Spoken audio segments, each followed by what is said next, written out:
Grâce à cet outil pédagogique, je vais vous présenter les différentes actions à réaliser quand il se produit un accident. Alors c'est important de connaître les gestes de premier secours, bien sûr, savoir faire un geste, mais c'est aussi important de connaître la chronologie de l'intervention, savoir faire les choses dans le bon ordre. Et grâce à cet outil, on peut analyser ça. La toute première étape, ce sera d'agir en sécurité. Agir en sécurité, c'est faire des contentions, utiliser une muselière, utiliser des gants de cuir. Dans certains cas, si on ne peut pas toucher le chat parce qu'il est vraiment trop agressif, c'est savoir faire un balisage et savoir attendre les secours spécialisés qui vont venir avec du matériel spécialisé. Ou dans d'autres cas, ce sera faire un dégagement d'urgence, par exemple s'il y a un risque d'incendie, un risque d'effondrement, on va prendre le chat dans ses bras simplement et puis on va le déplacer en faisant un dégagement. Ensuite, on va essayer d'agir sur les choses les plus graves, c'est-à-dire les urgences vitales. Quelle est la première urgence vitale?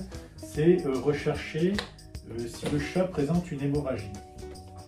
L'hémorragie, c'est une urgence vitale, bien entendu, il faut agir tout de suite. Si le chat présente une hémorragie, on va réaliser une compression, on va appuyer directement sur le saignement et faire un pansement compressif. Deuxième urgence vitale, c'est l'étouffement. Est-ce que le chat s'étouffe? Si le chat s'étouffe, mais s'étouffe complètement, c'est-à-dire qu'il a inhalé un corps obstruant, il ne peut plus du tout respirer, on va devoir agir aussi là immédiatement, parce que sinon sa vie est en danger, et on va réaliser des techniques de désobstruction. Différentes techniques sont utilisables. Ah oui, dans les deux situations. Différentes techniques sont utilisables, soit on va taper dans le dos, soit on va faire les techniques qui s'appellent la méthode de Heimlich, adaptée à l'animal. S'il ne saigne pas, s'il ne s'étouffe pas, on va regarder s'il réagit. Alors, regarder s'il réagit, c'est simplement le voir, l'observer. Est-ce qu'il bouge? Est-ce qu'il réagit quand on l'appelle? Deux situations sont possibles. Oui, il réagit. Et s'il réagit, il peut avoir plein de choses. Il peut avoir les accidents les plus fréquents qu'on rencontre chez le chat. Est-ce qu'il a une plaie? Est-ce qu'il a une brûlure? Est-ce qu'il a un traumatisme? Est-ce qu'il est tombé du balcon, par exemple? Est-ce qu'il s'est intoxiqué? Beaucoup d'intoxications aux médicaments, aux plantes, etc., à la nourriture humaine sont rencontrées. Est-ce qu'il y a une défenestration? Est-ce qu'il est tombé? Est-ce qu'il a un coup de chaleur? Est-ce qu'il a des convulsions? Et puis après, toute autre situation qu'on peut rencontrer. Les accidents les plus fréquents, effectivement, c'est les brûlures. On rencontre en premier les brûlures, les chats qui touchent les parties chaudes d'une plaque électrique.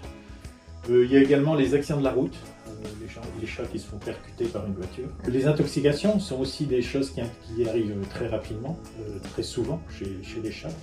Un peu moins que chez les chiens, parce que le chat est un peu moins gourmand, mais ça peut quand même arriver. Et puis, on retrouve les coups de chaleur si le chat est enfermé dans une pièce chaude ou simplement au soleil. Ouais, c'est pour ça que moi je recommande beaucoup les fontaines à eau, pour que le chat puisse s'hydrater de manière plus fréquente. Et intoxication, vous avez parlé des plantes. Alors intoxication, les plantes dans la maison.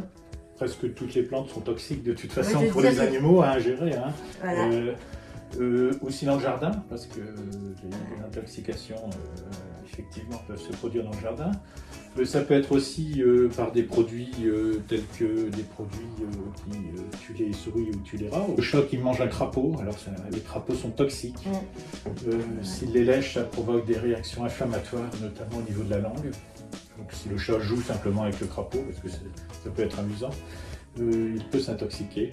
Et puis toutes les intoxications médicamenteuses également, parce que le chat grimpe partout, et même si vous mettez vos médicaments en hauteur pour qu'il ne soit pas touché par les enfants ou simplement par le chat, lui il peut quand même y arriver, il peut quand même le toucher. Il faut ranger vraiment bien scellé comme il faut pour pas qu'il puisse accéder aux médicaments. Voilà, et puis les produits ménagers également qui sont dangereux.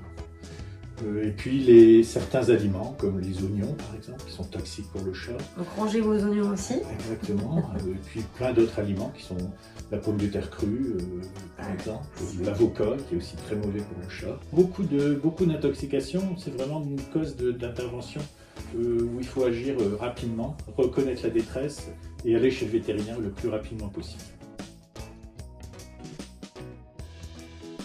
On a vu là s'il réagit, il peut avoir tout ça, donc on va devoir intervenir sur tout ça. Et maintenant on va voir s'il ne réagit pas. Il n'y a pas de réaction, il est inerte. Et s'il ne réagit pas, il faudra en premier lui libérer les voies aériennes. Alors c'est quoi libérer les voies aériennes? C'est lui ouvrir la bouche, regarder à l'intérieur, lui tirer la langue. Il ne réagit pas, il peut avoir quelque chose à l'intérieur de la gueule.